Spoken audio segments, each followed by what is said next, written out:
গায়রে মাহরামকে কি চিকিৎসার স্বার্থে বা শিক্ষার জন্য ধরা যাবে কিনা, ইসলাম এ নিয়ে কোনো বিধান আছে কিনা? গায়রে মাহরাম যদি হয়, তাকে যদি স্পর্শ করতে হয় চিকিৎসার প্রয়োজনে, তার কল্যাণার্থে, যেহেতু ইন্নামাল আমালু বিন্নিয়াত, সকল কাজের নিয়তটা কি সেটা হলো মূল। আপনি কেন ধরছেন সেটা উদ্দেশ্য, সেটা পরিষ্কার হওয়া চাই। সেটা যদি পরিষ্কার হয় এবং এটার জন্য যদি আপনি একজন পুরুষ হয়ে একজন আপনার নারী রোগীকে টাচ করা ছাড়া কোনো অপশন যদি আপনার কাছে না থাকে, তাহলে সেটা ডেফিনেটলি জায়েজ। কিন্তু যদি অপশন থাকে তাহলে আপনার জন্য জায়েজ হবে না, অপশনই আপনাকে যেতে হবে। যদি পরিবারের আর্নিং সোর্স সুদের টাকায় জারি থাকে এবং আমার পড়াশোনা, থাকা, খাওয়া বাবদ খরচ পরিমাণ বহন করে, আমার জন্য বিধান কি হবে? আপনি যদি অপ্রাপ্ত বয়স্ক হন তাহলে তো আপনার কোনো অসুবিধা নেই, নারী হলে কোনো অসুবিধা নেই, আপনি তার উপর ডিপেন্ডেন্ট, যতটুকু দরকার ততটুকু আপনি নিতে পারবেন। কিন্তু যদি আপনি প্রাপ্তবয়স্ক হন, আপনার নিজের উপার্জন করা উচিত এবং উপার্জন করে আপনি হালাল কোনো ওয়ে থেকে নিজের জীবিকা নির্বাহ করা দরকার। দেখুন, একটা আছে দায় আর একটা আছে প্রভাব। এখানে কথা বলার সময় একেবারে নাই আমার হাতে। হারাম ভক্ষণ করলে আপনি, একটা হলো হারাম ভক্ষণের দায় নিতে হবে, শাস্তি হবে আল্লাহর কাছে, আরেকটা হলো এর প্রভাব আপনার মধ্যে আসবে। আপনি যদি হারাম খান, আপনার হতে পারে কোনো দায় নাই, কিন্তু প্রভাব নিশ্চিত, প্রভাব আপনি এড়াতে পারবেন না। হারামের প্রভাব কি? দোয়া কবুল না হওয়া, ইবাদত তৃপ্তি না পাওয়া, স্বাদ না পাওয়া, বহু প্রভাব আছে।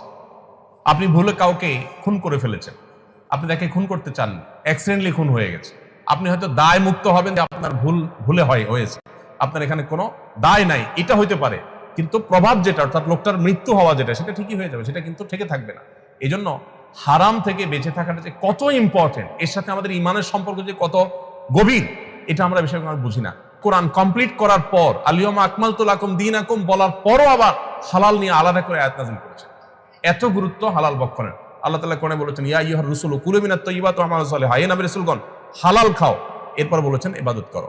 আর আমাদের দেশে কনসেপ্টটা হলো উল্টা, যে আগে টাকা মাছের মতো সবসময় আসে না, ধরে নাও, এরপর বুড়া বয়সে হাজী সাহেব গাজী সাহেব হয়ে ইবাদত বন্দেগী শুরু করো। আগে হালাল উপার্জনটাকে এনশিওর করে তারপরে আমার সততার মূল্য আল্লাহর কাছে হবে, এটা গুরুত্বপূর্ণ। প্রথম বর্ষে আমাদের সবাইকে হিউম্যান বোনস কিনতে হয়, এটা কি মৃত ব্যক্তির মর্যাদার সাথে সাংঘর্ষিক নয় কি? অবশ্যই সাংঘর্ষিক, অবশ্যই এটা আমাদের করা উচিত না। এখন বিকল্প যদি কোনো পথ আপনার কাছে না থাকে, কিন্তু যদি আপনি বাধ্য হন শেখার প্রয়োজনে, বিক্রি ডেফিনেটলি আপনি করবেন না, আপনি দান করবেন অন্য কোনো স্টুডেন্টকে, সাদাকা করে দিবেন যে তুমি এ করো। কিন্তু এটাও মানব দেহ নিয়ে এই এক্সপেরিমেন্ট, এটার বিকল্প যেহেতু আছে, পৃথিবীর উন্নত দেশগুলোতে আমরা জানি যে তারা ডামি দিয়ে তাদের এই কাজটা সারে, তো আমরা কেন সেটা করব না? আমাদের এটার জন্য দরকার কথা উঠানো, দরকার ভয়েস রেজ করা, দরকার এটার জন্য আমাদের প্ল্যান প্রোগ্রাম করা, যাতে বিকল্প পথ পাই।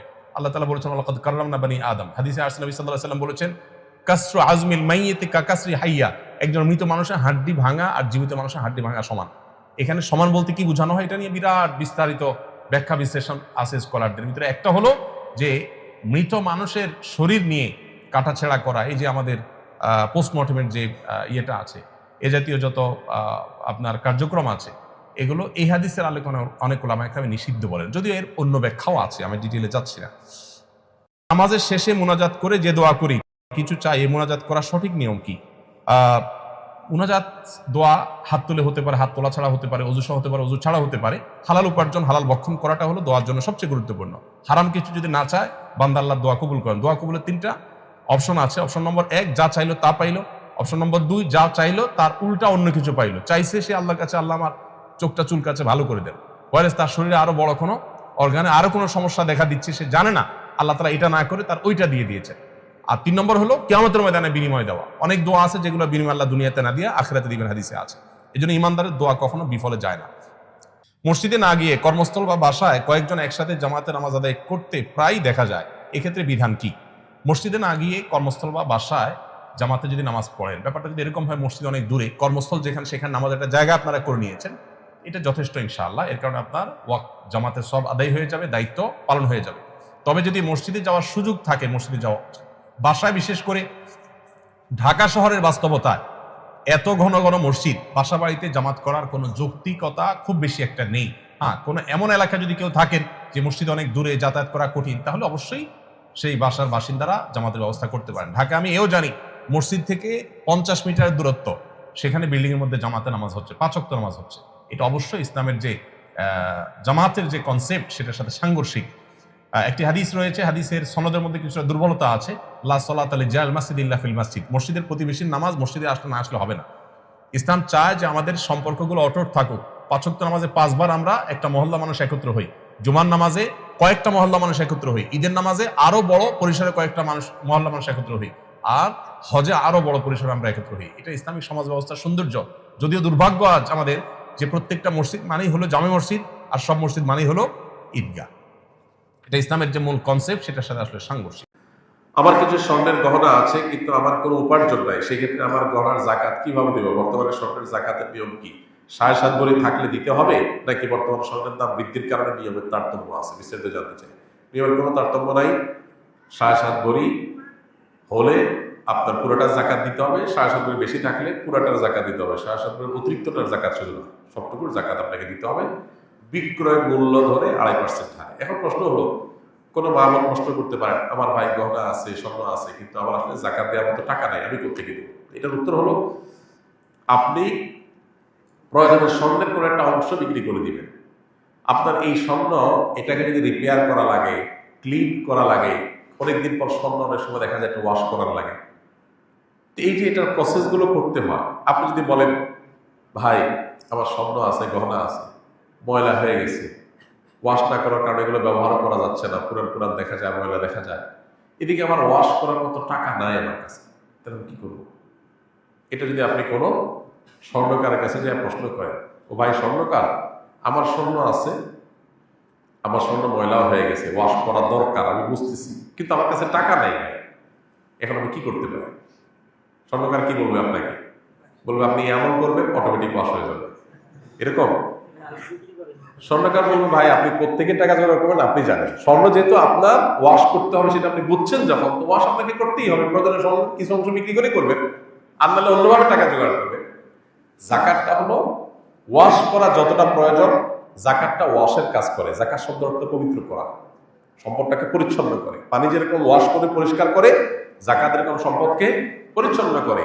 তো এই পরিচ্ছন্ন করার প্রয়োজনে আপনি কি স্বর্ণ একটু বিক্রি করে করবেন, নাকি স্বামীর কাছ থেকে বিভিন্নভাবে আদায় করে নেবেন জাকাতের টাকাটা, নাকি আপনি কোনোভাবে অনলাইন অফলাইন বিজনেস করে উপার্জন করে নেবেন, নাকি মহরের টাকা আদায় করে সেটা দিয়ে করবেন? আপনার বা, কিন্তু অপশন বহু আছে। হ্যাঁ, যদি আপনার কাছে কোনো অপশন না থাকতো, তাহলে শরীয়ত আপনাকে বাধ্য করতো না, কারণ আল্লাহ বলেছেন লা ইউকাল্লিফুল্লাহু নাফসান ইল্লা উসআহা। আল্লাহ সাধ্যের বাইরে কিছু চাপিয়ে দেন না। এখন অল্প একটু বিক্রি করে তো আপনি করতে পারেন, হয়তো আছে, নাই সেটা বললে তো ভুল হবে। তো এই জন্য কেন শরীয়ত আসলে জাকাতের বিধান নেই? শরীয়ত চায় আমাদের সম্পদগুলো রুলিং থাকুক, তাতে আমাদের আর্থিক যে অর্থনীতির চাকা সেটা সচল থাকবে, আমরা আমাদের অর্থনৈতিক অনটন দূর হবে, কোনো সম্পদ অলট যেন প্রয়োগ না থাকে। জাকাত দিতে হবে এই গরজে আপনি বাধ্য হয়ে ওটা টাকায় খাটাবেন, বা আপনি এটা বিজনেস করবেন, আপনি ইনকাম সোর্স বের করবেন। অনেক মেয়েরা আছে স্বামীরে মাফ করে দেয়, মহরের টাকা দেওয়া লাগবে না, থাক মাফ তোমার জন্য। এদিকে জাকাত দিতে পারতেছে না, এসে হুজুরের কাছে কাগজ লিখে দেয়। আপনি নিজে অভাবী, জাকাত দেওয়ার টাকা নাই আপনার কাছে, তো স্বামীর মাফ করতে বলছে কি আপনাকে? আপনি নিজে জাকাত দেওয়ার মতো আপনার যেটা নেসেসারি খরচ করতেই হবে, সেটার জন্য আপনার টাকা নেই, আপনি নিজেই তো গরিব, তাহলে তো সেখানে আপনি আমার দাম করতে আসছেন কেন স্বামীকে? স্বামীর নাকের রসিদ দিয়া বলেন মহরের টাকা নিয়ে আসো, জাকাত দেব, শেষ, তাহলে আপনি দায় মুক্ত হয়ে গেল। স্বর্ণ আছে 6 ভরি, টাকা আছে 50,000, আমার কি জাকাত হবে? বলে কত টাকা হবে? দেখুন, স্বর্ণ যদি থাকে শুধু স্বর্ণ, তাহলে 7.5 ভরির নিচে থাকলে জাকাত আসবে না। আর যদি স্বর্ণের সাথে টাকা বা রূপা থাকে, তাহলে সেক্ষেত্রে উভয়টার ভ্যালু বা মূল্য যোগ করে তার যোগফল যদি 52.5 ভরি রূপা মূল্যকে টাচ করে, তাহলে জাকাত আসবে। ব্যাপারটা হলো এরকম, শুধু স্বর্ণ থাকলে তখন 7.5 ভরির নিচে সেটা জাকাতে বল হবে না, কিন্তু স্বর্ণের সাথে যখন টাকা যুক্ত হবে তখন ওটার ভ্যালুটা অ্যাড হবে। ধরা যাক আপনার কাছে স্বর্ণ আছে 6 ভরি, তাহলে 6 ভরি স্বর্ণের এখন বাজার দর আনুমানিক কত টাকা হতে পারে? 6 ভরির দাম কেমন 9 লাখ হয়? এত টাকা? 1.5 লাখ টাকা ভরি? আচ্ছা, 1.5 লাখ করে যদি ভরি হয় তাহলে 9 লাখ, যেটাই হয়, 1 লাখ করে হলে 6 লাখ, 1.5 লাখ হলে 9 লাখ। এই টাকার সাথে আরো 50,000 যুক্ত হয়েছে, তাহলে এই টাকা দিয়ে 52.5 তোলা রূপা কেনা যাবে না যাবে না? কারণ 52.5 তোলার দাম হলো, রূপার দাম হলো 80 থেকে 85,000 টাকা প্লাস মাইনাস। 52.5 তোলা রূপার দাম হলো 80 থেকে 85,000 টাকা প্লাস মাইনাস এখনকার বাজার দর অনুযায়ী। তাহলে 9 লাখ তো এখানেই আছে, সাথে আরো 50, তাহলে হয়ে আরো ওভার আছে, তাহলে পুরাটার যাকাত দিতে হবে। এখন যদি বলেন না আমি শুধু 6 ভরি আছে, অর্থাৎ 7.5 ভরি নেই, তাহলে 50,000 যেটা আছে এটা খরচ করে ফেলতে হবে, দান করে ফেলতে হবে। সরকারের দেওয়া বয়স্ক ভাতা, বিধবা ভাতা সহ যে সমস্ত ভাতাদি দিয়ে থাকে, সামর্থ্যবানদের জন্য তা নেওয়া বৈধ হবে কিনা। প্রথম কথা হলো, সরকারের তরফ থেকে বা রাষ্ট্রের তরফ থেকে যদি কোনো ভাতা দেয়া হয় কোনো নাগরিককে, কোনো সুযোগ সুবিধা দেয়া হয় বিশেষ কোনো কারণে, তাহলে সেটা নেওয়া কোনো নাজায়েজ বা গুনাহের বিষয় না, সেটা সম্পূর্ণ হালাল হবে ইনশাআল্লাহ। তবে শর্ত হলো, যেই যেই শর্ত দেয়া হবে সেই শর্তগুলো পূরণ করতে হবে। বিধবা ভাতা নিচ্ছেন মেম্বার সাহেবের স্ত্রী, কথার কথা, মেম্বার সাহেবের বউ কি নিচ্ছেন? বিধবা ভাতা নিচ্ছেন। এটা কি ঠিক হলো না বেঠিক হলো? মেম্বার সাহেব বেঁচে আছেন, মেম্বার সাহেবের স্ত্রী মানে মারা গেছে না। মেম্বার সাহেব নিজেই বাউ করছেন, বিধবা ভাতার ব্যবস্থা করে দিছেন। কাকে? নিজের বউকে। তাহলে এটা কি সত্য হলো না মিথ্যা হলো? এর চেয়ে বড় মিথ্যা আছে আল্লাহর জমিনে? স্পষ্ট মিথ্যা। তো এরকম মিথ্যা কথা বলে যদি কেউ ভাতা নেয়, সুযোগ সুবিধা নেয়, সেটা কি হবে না? জায়েজ। আপনার পরিচিত লোকজন আছে, চেয়ারম্যান সাহেবের সাথে দোস্তি আছে, কমিশনার সাহেবের সাথে সম্পর্ক আছে, মেম্বার সাহেব আপনার দুলাভাই লাগে, এই জন্য ওই চান্সে যদি আপনি এই সমস্ত অন্যায় সুবিধা নেন, তাহলে সেক্ষেত্রে এগুলো নেওয়া কি হবে? হারাম হবে। ফরমে যে যে তথ্য দেওয়ার কথা আছে সেখানে মিথ্যা তথ্য দিয়ে যদি আপনি নেন, তাহলে সেটা আপনার জন্য জায়েজ হবে না। আর যদি যে যে শর্ত দেওয়া আছে তার সবগুলো আপনার মধ্যে থাকে, সেই হিসাবে আপনি আবেদন করে পান, তাহলে সেটা নেওয়াতে কোনো অসুবিধা নাই। এখন শারীরিক সামর্থ্য আছে, সামর্থ্যবান মানুষ, গায়ে গতরে শক্তিশালী, কাজ করে খেতে পারে, তিনিও কি বয়স্ক ভাতা পেতে পারেন কিনা? তো এর উত্তর হলো, বয়স্ক ভাতা দেওয়ার জন্য কি কি শর্ত আছে এটা দেখতে হবে। সেই শর্তগুলো যদি থাকে তাহলে তিনি সেগুলো পূরণ করার কারণে তিনি পেতেই পারেন। যিনি দিচ্ছেন তিনি যে শর্তগুলোর ভিত্তিতে দিচ্ছেন, সেই শর্তগুলো এনশিওর করলে বা সেগুলো পাওয়া গেলে তার জন্য এটা গ্রহণ করা কি হবে? জায়েজ হবে। তবে আল্লাহ রাব্বুল আলামিন যাকে শারীরিকভাবে শক্তি সামর্থ্য দিয়েছেন, অবশ্যই তার উচিত এবং কর্তব্য হলো নিজে পরিশ্রম করা। আমাদের দেশে একটু বয়স হয়ে গেলে, বিশেষ করে এই যে কুমিল্লা, ফেনী, নোয়াখালী, ব্রাহ্মণবাড়িয়া এই অঞ্চলে একটু প্রবাসে মানুষ বেশি থাকে, তাই না? এই সমস্ত অঞ্চলগুলোতে একটা রোগ দেখা যায়, অন্যান্য অঞ্চলেও আছে। সেটা হলো যে 2-4টা ছেলেকে যদি বিদেশ পাঠানো যায়, তো চাচা মিয়া বয়স 45-50, একেবারে শক্ত তাগড়া, এখনো যুবকের মতো মাশাআল্লাহ, তারপরেও চায়ের দোকানে ঠ্যাঙের উপরে ঠ্যাং উঠাইয়া বসে শুধু খায়, কোনো কাজ করতে। ইসলামের দৃষ্টিতে এটা খুবই গর্হিত একটি কাজ, খুবই অপছন্দনীয় একটি কাজ। মনে রাখবেন, আল্লাহ রাব্বুল আলামিনের কাছে সবচেয়ে উত্তম রিজিক হলো আমালুল ইয়াদ, কাসবুল ইয়াদ, নিজের হাতে নিজে উপার্জন করে যে সম্পদটা মানুষ আহরণ করে, এটা হলো সবচাইতে উত্তম। আমাদের সমাজে অনেক মুরব্বীরা আছেন, চাচারা আছেন, মনে কষ্ট নিবেন না, কিন্তু এটা বাস্তব।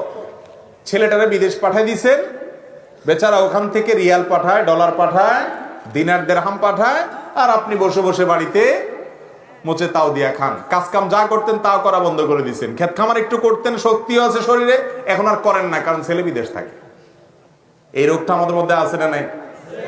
অথচ অমুসলিমদের অনেক ভালো গুণ আছে, সেই গুণগুলো মূলত মুসলমানদের ছিল, ইসলামী সেই গুণগুলো আমাদেরকে অর্জন করতে বলেছে, কিন্তু এগুলো তাদের মধ্যে আছে, আমাদের মধ্যে না। আমরা নামে মুসলমান।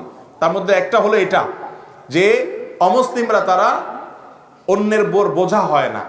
হ্যাঁ, ছেলেদের কর্তব্য বাবা মাকে যত বেশি সেবা করতে পারে, তাদের কষ্ট না হয় সেদিকটা খেয়াল করবে, কিন্তু বাবা মা বসে বসে খাইলে যতটা সুস্থ থাকবে, কাজ করে খাইলে তার চাইতে বেশি সুস্থ থাকবে। ঠিক না? ঠিক।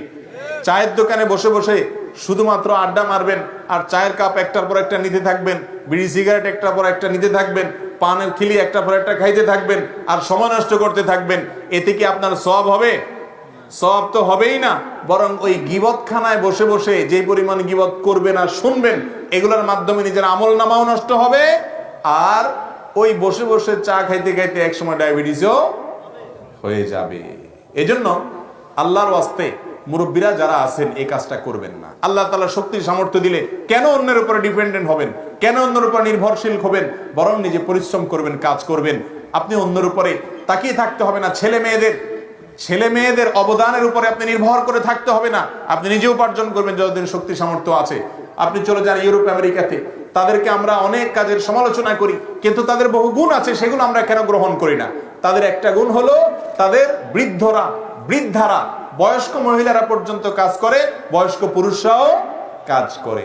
যদিও তাদের সেই কাজ করার একটা বিশেষ কারণ হলো সেখানে কেউ কারণ না, এই জন্য বাধ্য হয়ে কাজ করা লাগে। ছেলে মেয়েরা যখন প্রাপ্তবয়স্ক হয়ে যায়, ইয়ানফসি সবাই যার যার ধান্দা আছে, কে কার খোঁজ খবর নেয়, বেশিরভাগই এটা তাদের কালচার। আমাদের কালচারটা সেরকম নয়। তারপরেও নিঃসন্দেহে যতক্ষণ শক্তি সামর্থ্য আছে কাজ করা ভালো। এজন্য কোনো মানুষ বয়স্ক ভাতা নেওয়ার সুযোগ আছে, কিন্তু তার শরীরে সক্ষমতাও আছে, তিনি চাইলে ব্যবসা বাণিজ্য কাজকর্ম ক্ষেত খামার করতে পারেন। অবশ্যই তার জন্য বয়স্ক ভাতা নেওয়ার চাইতে নিজে পরিশ্রম করে কাজ করে উপার্জন করা শতগুণ হাজার গুণ উত্তম। ঠিক না ভাই? ঠিক। কিন্তু না, আমরা অলস হইতে পছন্দ করি। মুসলমান কখনো কি হতে পারে না? অলস হতে। আমার নবী করিম সাল্লাল্লাহু আলাইহি সাল্লাম দোয়া করতেন, আল্লাহুম্মা ইন্নী আউযু বিকা মিনাল আজজি ওয়াল কাসাল। আল্লাহ, আপনার কাছে আমি আশ্রয় চাই অক্ষমতা থেকে, আপনার কাছে আমি আশ্রয় চাই অলসতা থেকে। অতএব আমরা অলস হব না, কর্মঠ হব ইনশাআল্লাহ। মুরব্বী চাচারা তো বটেই, এমনকি জোয়ান মানুষ যারা আছেন, অনেক যুবক আছে, বড় ভাই আমেরিকায় থাকে, মেজো ভাই কানাডা থাকে, আরেক ভাই উনি দুবাই থাকেন, সৌদি আরব থাকেন, মাসে মাসে ডলার, রিয়াল, দিনার, দিরহাম আসতে থাকে, সেও আর কাজ করে না, টং টং করে ঘুরে। আছে না নেই? কোনো কাজ করতে চায় না, চশমা গ্লাস একটার পর একটা চেঞ্জ করে, মোবাইল সেট একবার কাছ থেকে একটা আবদার করে।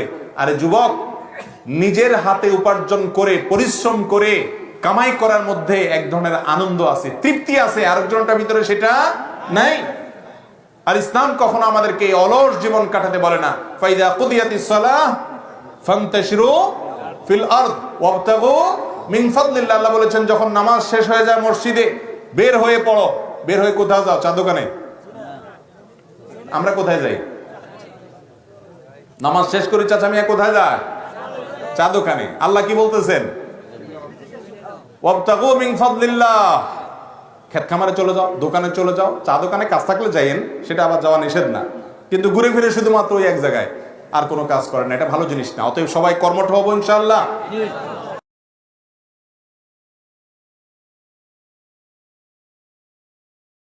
রোজার নিয়ত কোনটি বা কিভাবে করব? নিয়ত পড়া কি রোজা রাখার জন্য জরুরি? নিয়ত তো সমস্ত ইবাদতের জন্য জরুরি, কিন্তু নিয়ত করা জরুরি, নিয়ত বলা জরুরি না। নিয়ত করা এক জিনিস আর নিয়ত বলা আরেক জিনিস। মুখে নিয়ত বলে আর অন্তরে নিয়ত করে, অন্তরে নিয়ত করে আর মুখে নিয়ত বলে। ইবাদতের মধ্যে নিয়ত করা ফরজ। রোজার জন্য নিয়ত ফরজ, নামাজের জন্য নিয়ত ফরজ, কিন্তু নিয়ত বলাটা ফরজ বা সুন্নত কোনোটাই না। আমরা যে রোজার নিয়ত শুনছি, নাওয়াইতু আন আসুমা গাদান, আছে না? বিভিন্ন আপনার ক্যালেন্ডারেও লেখা থাকে, ভিত্তিহীন। নবী করিম সাল্লাল্লাহু আলাইহি সাল্লামের কোন জয়ীফ জাল হাদিসেও এরকম রোজার কোন নিয়তের কথা কোথাও বর্ণিত হয় নাই। মানুষ মারা যাওয়ার সাথে সাথে তাকে খাটের উপর থেকে নামিয়ে মাটিতে শোয়ানো হয়। এ ব্যাপারে অনেকজন অনেক মতবাদ প্রকাশ করেন। এটার কোনটা সঠিক? খাটের উপর থেকে মাটিতে নামানো সঠিক, নাকি না নামালে কোনো অসুবিধা নেই? মানুষ মারা যাওয়ার পরে মৃত ব্যক্তির লাশ খাট থেকে নামিয়ে মাটিতে বা ফ্লোরেই তাকে শোয় রাখতে হবে, এমন কোনো বাধ্যবাধকতা নাই।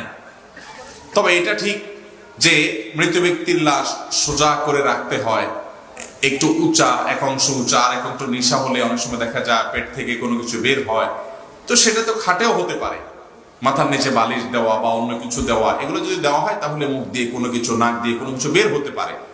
সেই জন্য সমান জায়গা দিয়ে শোয়াতে হয়। এটা হলো বাস্তবতা, এটা হলো সমস্যা হতে পারে, সেই জায়গা থেকে এভাবে শোয়ানো হয়। এটা শরীয়তের কোনো নির্দেশ ফরজ ওয়াজিব যেটা না করলে গুনাহ হবে বা কোরআন হাদিসে এটা করতে বলা হয়েছে, বিষয়টা এরকম না। অতএব কোনো মানুষ মারা গেলে তাকে সাথে সাথে খাট থেকে, পালং থেকে, আপনার চৌকি থেকে নামিয়ে তাকে ফ্লোরেই শোয়াই ফেলতে হবে, এমন কোনো বাধ্যবাধকতা নাই। এরপরে প্রশ্ন হলো, মোবাইলে কোরআন শরীফের অ্যাপ রেখে কোনো গান, নাটক ইত্যাদি ভিডিও দেখা যাবে কিনা? মোবাইলে কোরআনে কারীমের অ্যাপ আছে, আবার সাথে কি আছে? গান, নাটক, সিনেমা ইত্যাদি আছে। আমাদের বেশিরভাগ মুসলমানই হলাম আমরা এই বেজাল্লা মুসলমান, ঠিক কিনা বলেন? যে আমরা ওয়াজ মাহফিলেও আসি, আবার এখানে যদি কোনো ব্যান্ড পার্টি হয় তাহলে সেখানেও দেখা যাবে যে এই পাবলিক যারা আসছে তাদের একটা বড় অংশ আবার সেখানেও সিরিয়াল ধরছে। তো এটাতে কোনো ভালো মুসলমানের আলামত হতে পারে? ভাইরা আমার, ইসলামটা তামাশার জিনিস না। ইসলামটা আমাদের জীবনের সবচাইতে সিরিয়াস বিষয়। আমাদের জীবনে ইসলামের চাইতে সিরিয়াস কোনো বিষয় হতে পারে? অতএব আপনি যদি আপনার মধ্যে ঈমান থাকে যে আল্লাহর সামনে আপনাকে দাঁড়াতে হবে, আল্লাহর সামনে আপনাকে উপস্থিত হতে হবে, আপনার জীবনের সবকিছুর হিসাব দিতে হবে, তাহলে আপনার এই মোবাইল ফোনের ভিতরে কোনো হারাম জিনিস যদি আপনি রাখেন, কোনো মিউজিক বিশিষ্ট কোনো গান যদি রাখেন, কোনো নাটক সিনেমার ক্লিপ যদি রাখেন, কোনো নায়িকার ছবি দেখে সেটা যদি মনে মনে আপনি গোপনে আপনি সেটা দেখে দেখে আপনি হারাম স্বাদ গ্রহণ করেন, আপনি যদি এই মোবাইলের মধ্যে কোনো নাজায়েজ জিনিস রাখেন, তাহলে সেই হারাম কাজটা আপনি করছেন। এর কারণে আল্লাহর কাছে জবাবদিহি করা লাগবে কি লাগবে না? অতএব একজন ইমানদার, একজন মুসলমান, তিনি আল্লাহর ভয়ে তার এই মোবাইলকে নাপাক এবং নোংরা জিনিস থেকে পবিত্র করবেন। এর জন্য ঈমানী শক্তি দরকার। দুর্বল ইমানদাররা পারবে না। যাদের ঈমানী শক্তি আছে, দিলে হিম্মত আছে, আল্লাহর প্রতি সেই ইয়াকিন আছে, কিয়ামতের ময়দানের প্রতি বিশ্বাস আছে, আল্লাহর সামনে দাঁড়াতে হবে সেই কথা পরিপূর্ণ এবং অগাধ বিশ্বাস যার মধ্যে আছে, সে তার এই মোবাইল ফোনকে অপারেশন করতে বিন্দু মাত্র সে দেরি করবে না। সে নিয়ত করবে, আমার মোবাইলে হারাম যা যা আছে সিলেক্ট করে সবগুলোকে ডিলিট করে, আবার ডিলেটেড যে ফাইল আছে সে রিসাইকেল বিন, সে ফাইলে গিয়েও সেখান থেকে আমি এটাকে সম্পূর্ণ ডিলিট করব, আর কখনো এখানে কোনো হারাম জিনিস ঢুকাবো না। এটাই হলো একজন ইমানদারের ইমানের দাবি। আর বেজাল্লা মুসলমানের কাজ হলো যে কোরআনের অ্যাপও রাখলাম, আবার গান বাজনাও রাখলাম, হালাল জিনিসও রাখলাম, আবার হারাম জিনিসও রাখলাম, হুজুরের ওয়াজও শুনলাম, আবার ওয়াজের সাথে আওয়াজও শুনলাম। এটা হলো ভেজাল মুসলমানের কাজ। আর ভেজাল মুসলমানের জন্য জান্নাত না। জান্নাত পিওর মানুষের জায়গা, খাঁটি মানুষের জায়গা। আল্লাহ তাআলা কোনো ভেজালকে গ্রহণ করেন না। ইন্নাল্লাহা তাইয়্যিবুন লা ইয়াকবালু ইল্লা তাইয়্যিবা। আল্লাহ পবিত্র, পবিত্র ছাড়া কোনো কিছু আল্লাহ গ্রহণ করবেন। অতএব যে সমস্ত যুবক ভাইয়েরা, যে সমস্ত বিভিন্ন বয়সী ভাইয়েরা বোনেরা আমাদের মোবাইলের মধ্যে হারাম জিনিস আছে, আসুন আজকের এই মাহফিলে আল্লাহকে খুশি করে দিয়ে আমাদের মোবাইলকে ক্লিনিং অপারেশন করার নিয়ত করে ফেলি। চেষ্টা করা যাবে না ইনশাআল্লাহ? মনে রাখবেন, হারাম থেকে বের হয়ে আসার জন্য কিছু ঈমানী পরিবেশের দরকার হয়। এখানে আজকে ঈমানের একটা পরিবেশ বিরাজমান। এখানে অনেক সিনিয়র ওলামা ইকরাম আছেন, অনেক আমলদার আল্লাহর নেককার বান্দারা আছেন, অনেক আল্লাহ ভীরু মুত্তাকি পরহেজগার মানুষরা আছেন। একটা দ্বীনী শিক্ষা প্রতিষ্ঠান 90 বছর ধরে প্রতিষ্ঠিত, বহু আলেম এখান থেকে তৈরি হয়েছে। একটা বরকতময় মাকবুল একটা জায়গা, মাশাআল্লাহ। এই মাকবুল জায়গাতে একটা দ্বীনী মাহফিলে আমরা ঈমানের দাবি, ঈমানের জজবা আমাদের ভিতরে জাগ্রত হওয়ার ফলে আসুন মনে মনে আমরা নিয়ত করে ফেলি, আমাদের সবার মোবাইল ফোনগুলোকে আমরা হারাম মুক্ত করবো ইনশাআল্লাহ। ঠিক আছে তো ইনশাআল্লাহ? আল্লাহ তাআলা আমাদের সবাইকে তৌফিক দান করুন। ঈমানের জোর যখন আসে তখন নিয়ত করে ফেলতে হয়, আল্লাহকে খুশি করে দিতে হয়। শয়তান এসে ফুসলাবে, না না এত সকাল গলে গেলে হবে না, আমি ওয়াজও শুনবো, ওইগুলাও দেখবো। এ হলো শয়তানের ফুসলানো, শয়তানের কুবুদ্ধি। আল্লাহ তাআলা শয়তানি থেকে আমাদেরকে হেফাজত থাকার তৌফিক দান করুন। যারা এই কাজ করেন তারা অবশ্যই গুনাহের কাজ করেন। তারা একদিকে মোবাইলে কোরআন শরীফ রাখেন, কোরআন তেলাওয়াত করেন, আবার আরেকদিকে মোবাইলে হারাম জিনিস রাখেন। বিষয়টা হলো একই সঙ্গে ওষুধও খাইলেন আবার বিষও খাইলেন, এরকম। বুঝেন নাই? ওষুধ খাইলেও তো রোগ ভালো হয়ে যাবে, কিন্তু বিষে আপনি মরে যাবেন, তাহলে রোগ ভালো হয়ে লাভ হলো কি? ওষুধও খাইলেন সাথে বিষও খাইলেন, এটার কোনো মানে আছে? তাহলে আমরা হারামকে বর্জন করবো ইনশাআল্লাহ। আল্লাহ। মনে রাখবেন, চোখের গুনাহ এটা হলো এই যুগে মহামারী পর্যায়ে, মহামারী যেটা থেকে মানুষ চাইলেও বেঁচে থাকতে পারতেছে না, চতুর্দিকে হয়ে যাচ্ছে। সেই যুবককে আমি বলি মেরুদণ্ড বিশিষ্ট যুবক, সেই যুবককে আমি বলি আসহাবে কাহাফের অনুসারী যুবক। সেই যুবক হলেন সত্যিকারের ইমানই বলে বলিয়ান যুবক, যে যুবকের নিজেকে নিজে কন্ট্রোল করার ক্ষমতা রাখে। আর যেই যুবক ডাইরেক্ট হয়ে গেছে, ঢিলা হয়ে গেছে, ঢিলা বুঝেন, ডাইরেক্ট বুঝেন, মানে যেখানে যেটা দেখে ওইটা দেখে কাইতে হয়ে যায়, বসা যায়, এটা হলো ঢিলা যুবক। এটা টাইট না, এটা ঢিলা। কোন একটা মেয়ে একটা হারাম অফার দিছে, সে ওখানে কাইত হয়ে গেছে। কোন একটা মেয়ের সৌন্দর্য দেখছে, সে ওখানে পাগল হয়ে গেছে, যেদিকে দেখে সেদিকে যায়। এটা হলো ডাইরেক্ট হয়ে গেলে যা হয় আর কি, লুজ হলে যা হয় আর কি।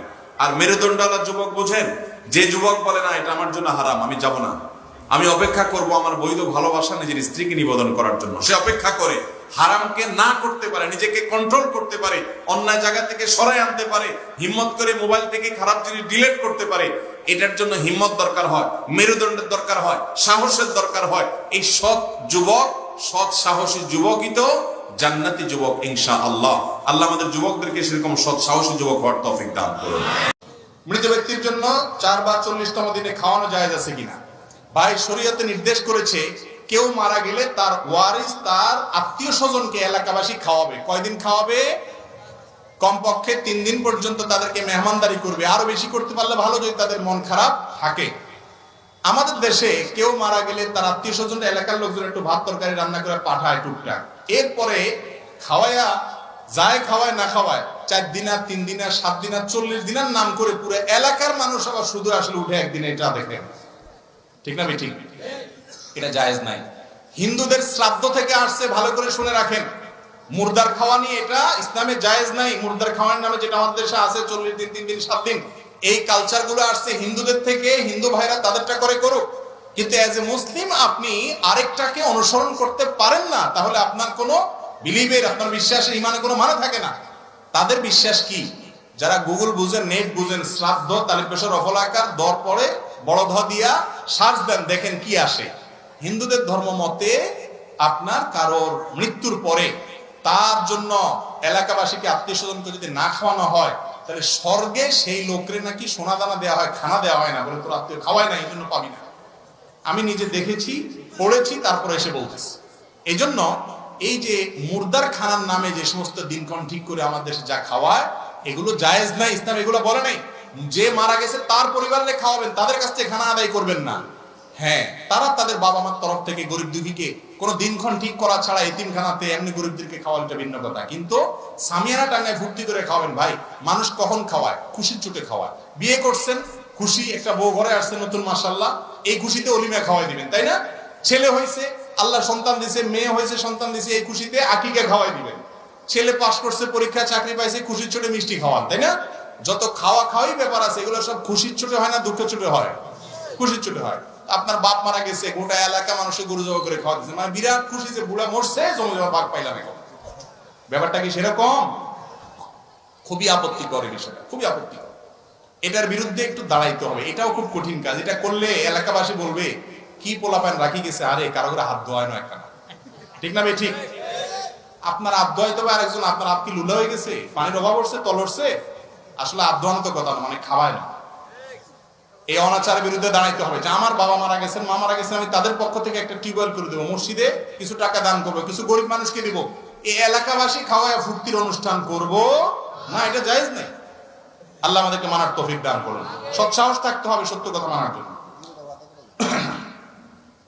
এই মুর্দার খাওয়ানোর যে অনাচার আছে, এই 3 দিন আর 7 দিন আর 40 দিন, এগুলো বন্ধ করবেন তো ইনশাআল্লাহ? একটু হাত তুলে দেখান তো কারা নিয়ত করেছেন। আল্লাহ আমাদের সবাইকে বেদাতের বিরুদ্ধে শক্ত হওয়ার তৌফিক দান করুন, সুন্নাতের উপর ঐক্যবদ্ধ হওয়ার তৌফিক দান করুন। আমিন। আল্লাহ তাআলা সবাইকে তৌফিক দান করুন। হিম্মত করতে হবে। অনেক মানুষ অনেক কথা বলবে। আমার দাদি মারা গেছে, আমার এক জ্যাঠাতো ভাই আমাকে ফোন দিয়ে বলছে, ভাই দাদি মারা গেছে, এখন তো অনেক গরু টরু জবা করে খাওয়াই দেবো। ভাই আমি তো এই কাজ করবো না। তাহলে কি করবেন? আমরা আমাদের দাদির পক্ষ থেকে আমি একটা গরিব মানুষকে একটা টিউবওয়েল করে দিব, মসজিদে মাসে কিছু দান করব, কিছু ভালো কাজ করব, দান করব, তার পক্ষ থেকে এটা সওয়াবের কাজ। কিন্তু গরিব খাওয়ানোর নাম দিয়ে এই যে গরিব খাওয়ানো কোন আপনারা, এগুলো কি গরিব খাওয়ানো? গরিবরে কয় এই তোরা বয়, সেভেন সব খাইলো কাগে। ঠিক না? ঠিক। যে গরিবের নামে তামাশা তামাশা এগুলো বন্ধ করতে হবে, এগুলো করা যাবে না। কোন মানুষ মারা গেলে তার ওয়ারিসরা তাদেরকে এলাকাবাসী খাওয়াবেন, তাদের কাছ থেকে কোনো খানা আদায় করবেন, মনে থাকবে তো ইনশাআল্লাহ। পাত্রী নির্বাচনে কোন কোন বিষয় প্রাধান্য দেওয়া উচিত? নবী করিম সাল্লাল্লাহু আলাইহি সাল্লাম বলেছেন, মানুষ বিভিন্ন বিষয় দেখে বিয়ে শাদী করে, রূপগুণ দেখে, অর্থ সম্পদ দেখে, বংশমর্যাদা দেখে। কিন্তু তোমরা বিবাহ করবে, বিবাহ করে জেতার চেষ্টা করবে, বিবাহ করে সফল হওয়ার চেষ্টা করবে দাম্পত্য জীবনে দিনদার নারীকে, দিনদার পুরুষকে, দিনদার জীবন সঙ্গীকে প্রাধান্য দিয়ে। অন্য কিছু থাক আর না থাক, অন্তত দিনদারি, তাকওয়া এবং আল্লাহ ভীরুতা যেন পাত্রপাত্রীর মধ্যে থাকে, এই বিষয়টা দেখে তারপর তোমরা পাত্রপাত্রী নির্বাচন করবে, বিয়ে শাদীর জন্য জীবন সঙ্গী নির্বাচন করবে। আমাদের সমাজে আজকাল দেখবেন সবাই শুধু সুন্দর সুন্দরী নারী খোঁজে, পয়সাওয়ালা মানুষ খোঁজে, এছাড়া আর কোনো কিছু নাই। এই জন্য ওই যে কথিত আছে, আজকাল ছেলে পক্ষ শুধুমাত্র খোঁজে হলো আটার বস্তা। আটার বস্তা তো বুঝেন, মানে মেকআপ করে কে কত সুন্দর হয়েছে সেটা খোঁজে। আর মেয়ে পক্ষ খোঁজে হলো টাকার বস্তা, অর্থাৎ ছেলের বাপের কত টাকা পয়সা। আজকাল অবশ্য ছেলে পক্ষ অনেক সময় আটার বস্তা চাইতে টাকার বস্তা বেশি খুঁজে, ঠিক না? যে মেয়ের বাপের পয়সা করে কি আছে ওই দিকে নজর। এরকম কিছু ছোট লোক কিসিমের মানুষও দুনিয়াতে অনেক আছে। অথচ দাম্পত্য জীবনের সুখ শান্তির মূল মন্ত্র হলো দিনদারিতা। নবী করিম সাল্লাল্লাহু আলাইহি সাল্লাম বলেছেন, আদ-দুনিয়া কুল্লুহা মাতা। দুনিয়াতে আল্লাহ যত কিছু সৃষ্টি করেছেন প্রত্যেকটা সৃষ্টি, আপনি প্রত্যেকটা সৃষ্টি থেকে উপকৃত হতে পারবেন। প্রত্যেকটা সৃষ্টি থেকে আল্লাহ রাব্বুল আলামিন আপনার উপভোগের উপায় রেখেছেন, সেটা আপনার তৃপ্তির কারণ হতে পারে। তবে পৃথিবীতে যত জিনিস আল্লাহ সৃষ্টি করেছেন এর মধ্যে সবচেয়ে বেশি উপভোগের কারণ, তৃপ্তির কারণ, সুখের কারণ হলো কারোর ঘরে যদি একজন নেককার স্ত্রী থাকে, জীবন সঙ্গিনী থাকে, তার চাইতে সুখী মানুষ পৃথিবীতে আরেকজন। ভাইরা আমার, এই নেককার জীবন সঙ্গিনী একজন পুরুষের জীবনকে যেরকম আনন্দ এবং তৃপ্তিতে ভরে দিতে পারে, একজন নারীর জীবনকে তৃপ্তি এবং আনন্দে ভরে দিতে পারে একজন নেককার জীবন সঙ্গী, যদি একজন নেককার স্বামী কোনো নারী পেয়ে যায়। এই জন্য মেয়ের বাবারা পয়সাওয়ালা খুঁজবেন না, ক্যারিয়ার দেখবেন না, সরকারি চাকরি খুঁজবেন না, বিদেশি পার্টি দেখবেন না, দেখবেন না কতটা প্রতিষ্ঠিত, দেখবেন সে কতটা ভালো মানুষ। ভালো ছেলে যদি খুঁজে না পান, মসজিদে ফজরের নামাজে প্রথম কাতারে নিয়মিত কোন যুবকরা আসে খেয়াল করেন। এরপর আল্লাহ রাব্বুল আলামিনের উপরে তাওয়াক্কুল করে ওই যুবককে অন্যান্য দিক থেকে মোটামুটি মিলে গেলেও তার এই দিকটাকে প্রাধান্য দিয়ে আপনার মেয়ের জন্য পাত্র হিসাবে নির্বাচন করেন, ঠকবেন না ইনশাআল্লাহ।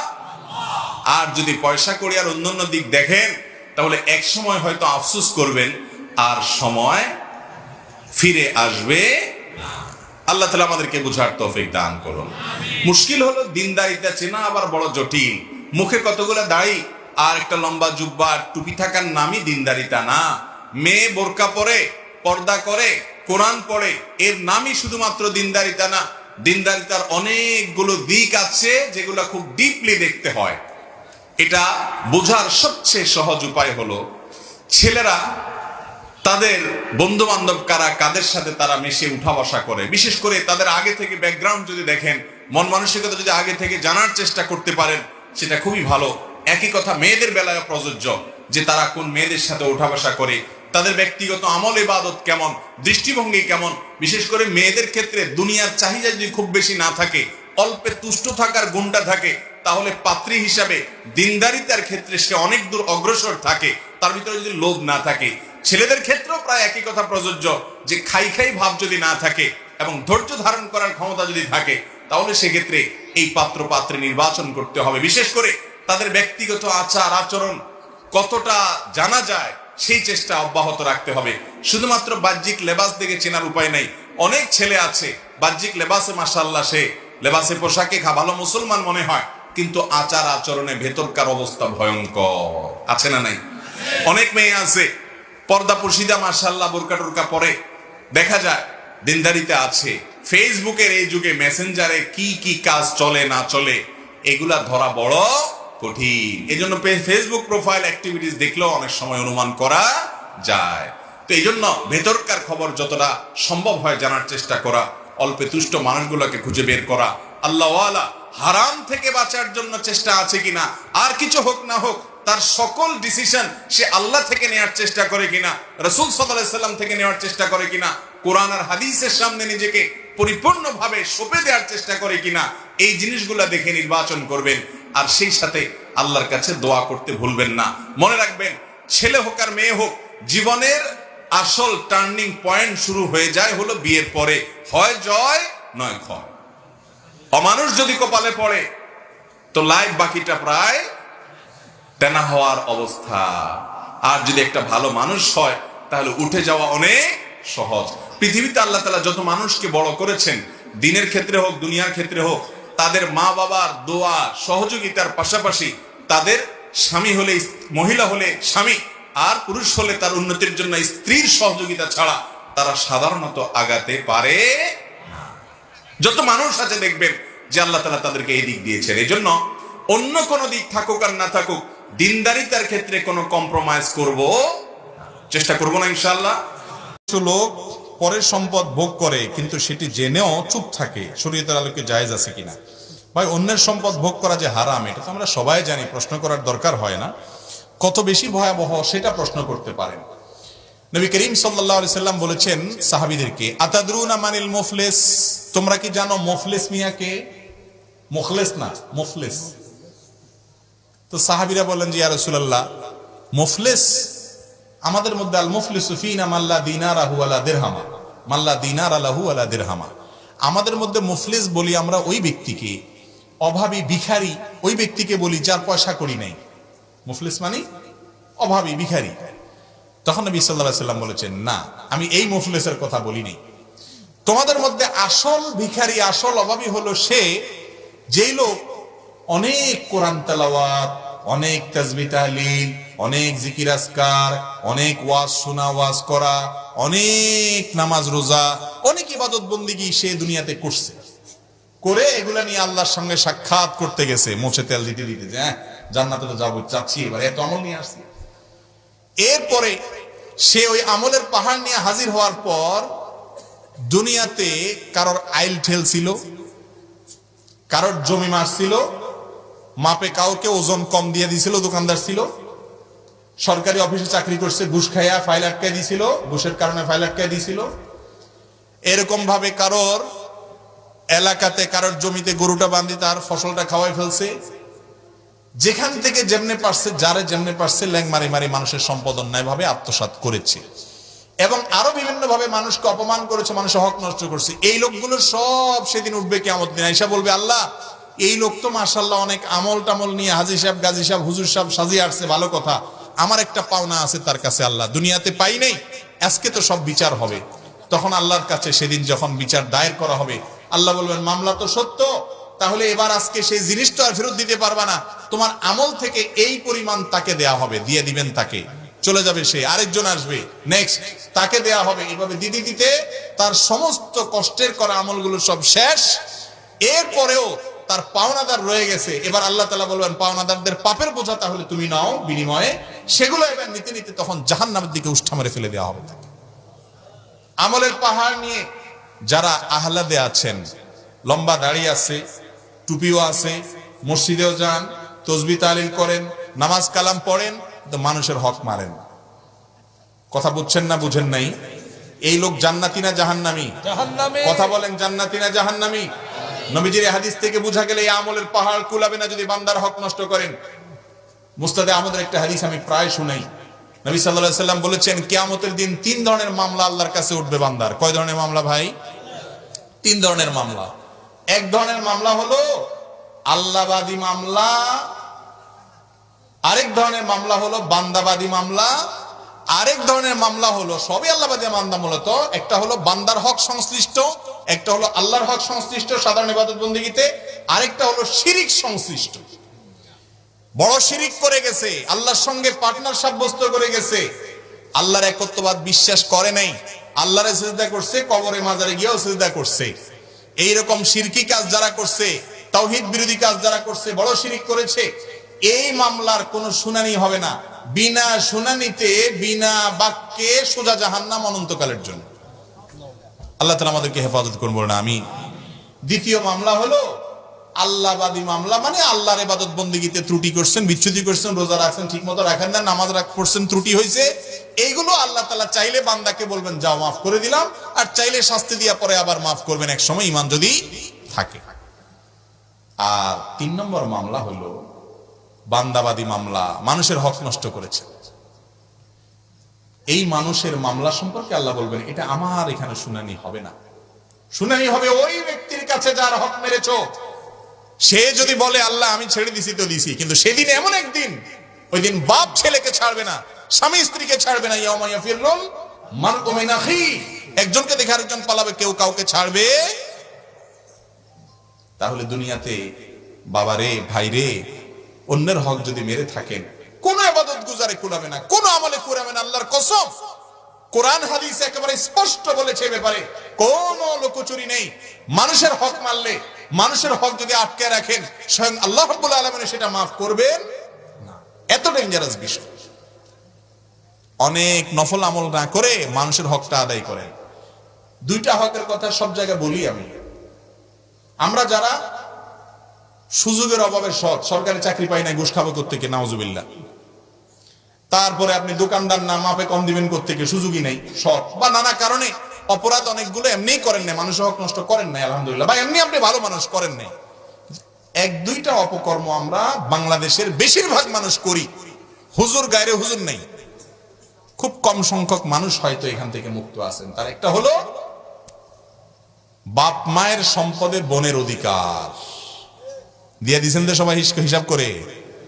ঠিক করতে তো পয়সা লাগে না, এখন আর ঠিক হয় না, কেউ সব চুপ হয়ে গেছে। বাপ মারা গেছেন, বাপের সম্পদে ছেলে হিসাবে আপনার যেরকম হক আছে আপনার বোনের আছে না নাই, দিয়া দিছেন হিসাব করে। কোরআন যতটুকু দিতে বলছে ততটুকু। এরকম বাপের পুত মায়ের পুত থাকলে হাত দাঁড়ান দেখি 2-4 জন, দাঁড়ান দরকার নাই, খুব কম দাঁড়াবেন, আমি বুঝি, শরম দিতে চাই নাই, আমি বোঝার জন্য বললাম। যারা দেন নাই খুব সোজাবত শুনে রাখেন, বান্দার হক নষ্টকারীদের মধ্যে এরা সবচেয়ে ডেঞ্জারাস। কারণ আত্মীয়র হক নষ্ট করা, রক্ত সম্পর্কীয় আত্মীয় বোনের হক নষ্ট করা, বাইরের লোকের হক নষ্ট করার চাইতে অনেক বেশি ভয়াবহ। কিন্তু আমরা দেই না, বোনদের হক দেই না। কেন? আবার মাসালা বানাইছি নিজেরা, কয় বাপের বাড়ির হক নিলে হয় না। নোয়াখালীরা কয় কি হয় না, মানে সয় না আর কি, শুদ্ধ বাংলা। তো এই নোয়াখালীর এলাকাতে কয় বাপের বাড়ির হক নিলে কি কয়, হয় না। আমরা তো মানুষ, আপনি জানেন তো, সয় না বলে। কি বাটপারি মাসালা চিন্তা করেন। একই বাপের সম্পদ, আপনি ছেলে আপনারে সইবে, উনি বোন উনি নিলে ওনারা সইবে না। বাহ, মানে কিভাবে সম্পদ মারতে হয়, মাসালা কেমনে বানাইতে হয়, ইবলিস বানাইছে মাসালা। ভাইরে, বোনদের হক দিবেন তো ইনশাআল্লাহ। যুবকরা প্রতিজ্ঞা করেন, রিজিকের মালিক আল্লাহ, এটা দিয়ে দিলে যে আপনার কমে যাবে তা না, আল্লাহ আপনাকে আরো বাড়াই দিবে ইনশাআল্লাহ। ঠিক না বে ঠিক? এখন মুশকিল হলো বোনরাও নিতে চায় না আজকাল। নিবে কেমনে? বেচারীরা ভয়ে শরমে নিতে চায় না। যদি নিয়ে নেই হক এখান থেকে, ভাই যদি বলে যে তোমার হক তো নিয়ে নিছে, এখন আবার কেন আসছে, বাপের বিটাতে একটু যাইতে মনে চায় না? ছোটবেলা থেকে যেখানে বড় হয়েছি, কি বলেন, আপনার বাবার সম্পদে আপনার বোনের যে হক আছে সেটা যদি জমি জমা বুঝে দেন, তাহলে সে বোন আপনার বাড়িতে আসার অধিকার আছে না নাই? ভাই বোনের সম্পর্কে কি 2 দিনের না চিরদিনের? অতএব রক্ত সম্পর্ক হিসাবে, তার বাপের ভিটা হিসাবে, ভাইয়ের বাড়ি হিসাবে সে আপনার মেহমান হওয়ার অধিকার আছে না নাই? কিন্তু আমরা আজকাল এমন স্বার্থপর হয়েছি, সম্পদ নিয়ে আনিছে তো চলে গেছো, আবার আসবা কেন? ঠিক না বে ঠিক? এই ভয়ে মহিলারা আসে না। আর অনেক মহিলারা বলে না ভাই দেয়া লাগবে না, আমরা খুশি আছি, এমনি খুশি আছি। আবার কিছু ভাই আছে এমন বাটপার, কিছু লামসাম দিয়া কয় এখন আল্লাহ তো তোমাদেরকে অনেক দিছে, তো তোমরা তো এদুর পাও, এদুর দিছি, তোমরা খুশি নি। বোন বেচারে নাখোশ হয়ে কই থাকবো? যদি বলেন আমি নাখোশ, কবো আরে বেটা বেয়াদব, তাহলে তার বাড়িতে আসে না কোনোদিন আমার। ঠিক না বে ঠিক? বেচারি বাধ্য হইয়া রাজি হয়। এগুলা সবগুলা হলো 2 নাম্বারই এবং হারাম খোরি। বেঁচে থাকবেন তো ইনশাআল্লাহ। মুরব্বীরা একটু ভালো করে শুনেন, পোলা একটারে সব লেখা দিচ্ছেন, আরেকটারে দেন নাই, বলে গেছেন আগে থেকেই মেয়েরা আছে অনেক হাত দেয়া লাগবে না, হের যত থাকুক আল্লাহ তাআলা কোরআনে তার হক ঠিক করে দিয়েছেন এবং বলে দিয়েছেন ফরিদাতাম মিনাল্লাহ, এটা আল্লাহর নির্ধারণ। তোমার সম্পদে আল্লাহ এতটুকু অমুকের জন্য ততটুকু রেখেছে, তোমার কোনো এখতিয়ার নাই সেটাকে পরিবর্তন করার, বাপেরও ক্ষমতা নাই তার নিজের সম্পদে এক সন্তানকে দেওয়ার আরেক সন্তানকে না দেওয়া। কথা কি বুঝছেন না বুঝেন নাই? ইমরান ইবনে হুসাইন রাদিয়াল্লাহু তাআলা আনহু এক ছেলেকে কিছু হাদিয়া দিয়ে আসছে। আয়েশা বলে ইয়া রাসূলুল্লাহ ছেলেকে দিয়ে আসছে। নবীজি বলছেন অন্যগুলো দিয়েছো? বলে দেই নাই। বলে সবগুলোকে দিয়ে আসো। ওয়াত্তাকুল্লাহ আ'দিলু বাইনা আওলাদিকুম, আল্লাহকে ভয় করো সন্তানদের দানের ক্ষেত্রে। আল্লাহ যা বলেছেন এটাকে ঠিক রাখো, ইনসাফ করো। কিন্তু এই একটা জায়গায় আমরা এই কি হাম্মাম মে সারে নাঙ্গে সব উলট পালট, ঠিক না ঠিক? তওবা করতে পারি কিনা আজকের মজলিস ইনশাআল্লাহ? এই দেশে জমি জমার যে হিসাব নিকাশ আছে, আমাকে একজন এক্সপার্ট এ সম্পর্কে উনি বলেছেন যে ভাই আপনি কি জানেন বাংলাদেশে মোট জমি ল্যান্ডের মালিকানা মেয়েদের কত পার্সেন্ট? ভদ্রলোক একটা পার্সেন্টেজ বলেছেন, আমি ভুলে গেছি, সেটা এত কম উল্লেখ করার মতো না। আমরা শতকরা 25%ও না, আরো অনেক কম। জমির মালিক, সব জমির দলিলের মালিক পুরুষরা। ব্যাপার কি? শরীয়ত সব জায়গায় ছেলের পাশাপাশি মেয়ের হক রাখছে না রাখে নাই? কিন্তু আমরা দেই না। এই যে বান্দার হক নষ্ট করা, এগুলো জঘন্য অপরাধ। আমরা যারা ইবাদত বন্দেগী করতেছি এটা ভালো কথা, করেন, আমি নিরুৎসাহ করছি না, কিন্তু এর পাশাপাশি বান্দার হকের ব্যাপারে সাবধান আরো বেশি থাকেন, তাহলে ইনশাআল্লাহ আখিরাতে শেষ সাথী হাসতে পারবেন। চেষ্টা করবো তো ইনশাআল্লাহ। আমরা যত ইবাদত বন্দেগী করি, যত নেকামল করি, এই সমস্ত ইবাদত বন্দেগী এবং নেকামল এগুলো আমাদের আল্লাহর কাছে আমরা করলে সাথে সাথে অটোমেটিক কবুল হবে, নাকি কিছু শর্ত টর্ত আছে? শর্ত আছে না নাই? আমরা যা কিছু আল্লাহর কাছে ইবাদত করব, ইবাদত নিবেদন করব, সাথে সাথে আল্লাহ অটোমেটিক কবুল করে নেবেন। সেগুলো আল্লাহ তাআলা কবুল করার, গ্রহণ করার জন্য কিছু কন্ডিশন, কিছু শর্ত আল্লাহ তাআলার আছে না নাই? সেই শর্তগুলো আমরা আজকে জানবো খুব সংক্ষেপে কয়েক মিনিটে। 1 নম্বরের শর্ত হলো শিরিক মুক্ত ঈমান থাকতে হবে। আল্লাহর কাছে কোনো আমল করলেন, দোয়া করলেন, 2 রাকাত সালাত আদায় করলেন, একটা সিয়াম রাখলেন, তেলাওয়াত করলেন, হজ করলেন, উমরা করলেন, দায় রাখলেন, ওয়াজ শুনলেন, ওয়াজ করলেন, যত ভালো কাজ করেন, এই সমস্ত ভালো কাজ আল্লাহ রাব্বুল আলামিনের কাছে কাউন্টেবল হতে হলে 1 নম্বরের শর্ত হলো আপনার মধ্যে ঈমান থাকতে হবে, এমন ঈমান যে ঈমানের ভিতরে নেফাকে আকবর, শিরকে আকবর, কুফরে আকবর নাই, শিরিক নাই, শিরিক মুক্ত ঈমান আছে। এরকম ঈমান থাকলে তখন আল্লাহ তাআলা আপনার আমার আমল কি করবেন? কবুল করবেন। শিরিক মুক্ত ঈমানটা কি? বিস্তারিত ব্যাখ্যা যাওয়ার সুযোগ নাই, শুধু সংক্ষেপে এটুকু বলি, আমরা ঈমানদার এবং তাওহীদবাদী, আল্লাহ তাআলার প্রতি আমরা আমাদের তাওহীদের স্বীকারোক্তি দিয়েই ঈমানদার হয়েছি। আশহাদু আল্লা ইলাহা, আল্লাহ ছাড়া সত্যিকারের ইবাদতের উপযুক্ত আর কেউ, কোন পীর সাহেব, জীবিত মৃত, কোন মাজার, কোন কবর, কোন ব্যক্তি, কেউ কি আমাদের উপাসনা, আমাদের পূজা, আমাদের ইবাদত, আমাদের বন্দেগী, আমাদের কপাল, আমাদের সেজদা, আমাদের প্রার্থনা এগুলো পাওয়ার হকদার আছে? নবী করিম সাল্লাল্লাহু আলাইহি সাল্লাম তার এক সাহাবীকে বলেছেন, ইযা সাআলতা ফাসআলিল্লাহ। লৌকিক ভাবে কারোর কাছে কিছু চাইলেন, ভাই একটা কলম দেন, কাগজ দেন, এটা ভিন্ন কথা। অলৌকিক ভাবে কিছু যদি চান, অদৃশ্য কারোর কাছে যদি কিছু চান, কারোর হাতে পাওয়ার আছে, স্পিরিচুয়াল বা অদৃশ্য পাওয়ার আছে, এরকম যদি মনে করেন, তাহলে সেটা একমাত্র এক সত্তার কাছে আছে, তিনি হলেন আল্লাহ রাব্বুল আলামিন। অতএব তুমি যখন কিছু চাইবা শুধু তার কাছে চাইবা। ওয়াইদাস্তাআনতা ফাসতাইন বিল্লাহ, যখন কিছু সাহায্য চাইবা, বিপদে পড়বে, তখন সেই প্রার্থনাও কার কাছে করবা? আল্লাহর কাছে। 5 ওয়াক্ত নামাজে প্রতি রাকাতে সূরা ফাতিহা আমরা বলি ইয়্যাকা না'বুদু, আল্লাহ শুধু তোমারই ইবাদত করি, শুধু তোমারই ইবাদত করি, এটা আমরা মুখে বলতেছি। আমরা যদি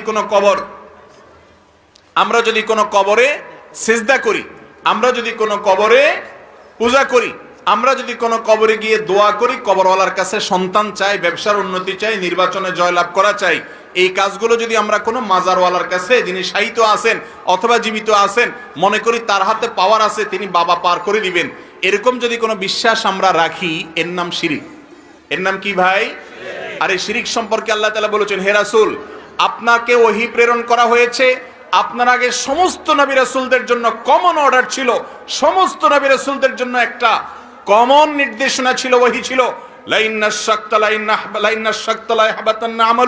যদি শিরকে লিপ্ত হন, আগে যত আমল করেছেন সবগুলো ক্যান্সেল হয়ে যাবে, সবগুলো বরবাদ হয়ে যাবে, ওয়ালা তাকুনান্না মিনাল খাসিরিন, আর আপনি ক্ষতিগ্রস্ত হয়ে যাবেন। এই জন্য ঈমানদার তার ঈমানকে বাঁচাবে শিরিক থেকে। চেষ্টা করবো তো ইনশাআল্লাহ।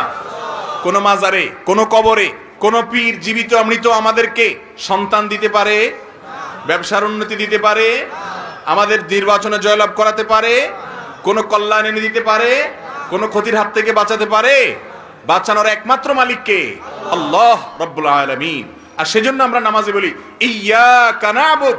বাংলা কোরআন খুলে দেখেন অর্থ কি লেখা আছে, আল্লাহ শুধু তোমারই ইবাদত করি, তোমারই শুধু করি, তোমার সাথে আর কাউকে করি না, শুধু তোমার করি। আল্লাহরেও করলেন মসজিদে গিয়ে, আবার মাজারে গিয়ে সেজদা দিলেন, ঈমান থাকবে? মাজারে গিয়ে চাইলেন, ঈমান থাকবে? বাবার কাছে পাওয়ার আছে, বাবা কিছু করে দিতে পারে, এটা মনে রাখলেন, ঈমান থাকবে? স্বয়ং রাসূল করিম সাল্লাল্লাহু আলাইহি সাল্লামকে আল্লাহ বলছেন, হে রাসূল কুল, আপনি বলে দিন মানুষদেরকে, লা আমলিকু লিনাফসি, আমি নিজের কোনো লাভ বা ক্ষতি করার ক্ষমতা রাখি না। রাসূল সাল্লাল্লাহু আলাইহি সাল্লাম বলতেছেন তারও লাভ ক্ষতির জন্য তিনি কার কাছে চাইতেন? আল্লাহর কাছে চাইতেন।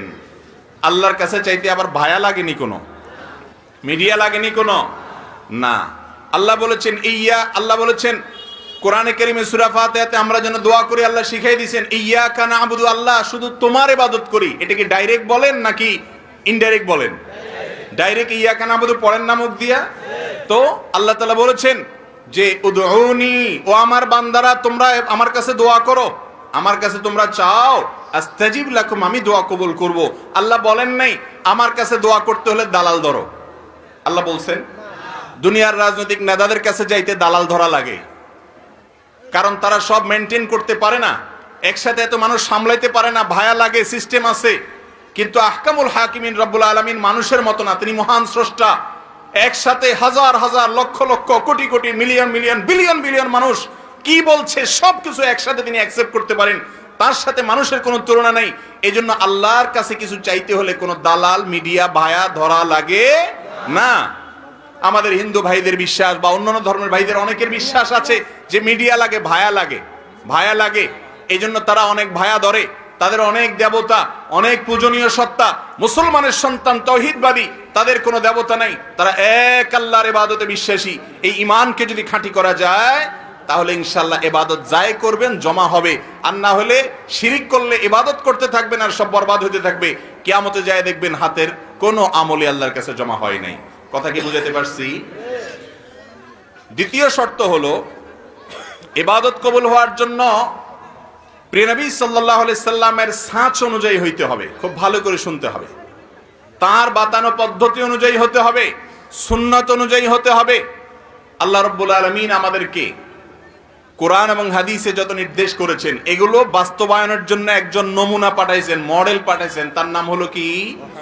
মুহাম্মদুর রাসূলুল্লাহ সাল্লাল্লাহু আলাইহি ওয়াসাল্লাম। তাকে আল্লাহ তাআলা আমাদের জন্য মডেল করে পাঠিয়েছেন। তিনি হলেন আমাদের নমুনা, তিনি হলেন আমাদের আদর্শ। সালাত আদায় করতে হবে, আকিমুস সালাহ, তোমরা সালাত কায়েম করো। কিভাবে করো? ওই যে মুহাম্মদ সাল্লাল্লাহু আলাইহি ওয়াসাল্লাম যেভাবে করেছেন। আতুজ যাকাত, যাকাত আদায় করো। কিভাবে দিবা? বিস্তারিত বিবরণ আছে কোথায়? মুহাম্মদ সাল্লাল্লাহু আলাইহি ওয়াসাল্লামের হাদিস এবং জীবনে। তাহলে তিনি হলেন আমাদের মডেল। আমাদের মডেল কে রে ভাই?